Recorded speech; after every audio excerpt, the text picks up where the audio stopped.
ร้อนอ่อนแสงขอบฟ้าสีแดงค่ำลงยังมีแสงจันทร์แต่คนดีทำไมไม่คิดกลับบ้านหรือว่าเขามัน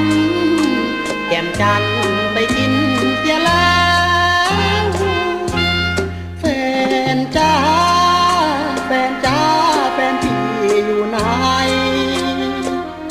อยู่เหนือหรือใต้ทำไมไม่มีวี่แววหรือเนื้อเย็นไปเป็นของเขาเสียแล้วหรือว่าน้องแก้วลืมพี่เสียแล้วคนงาม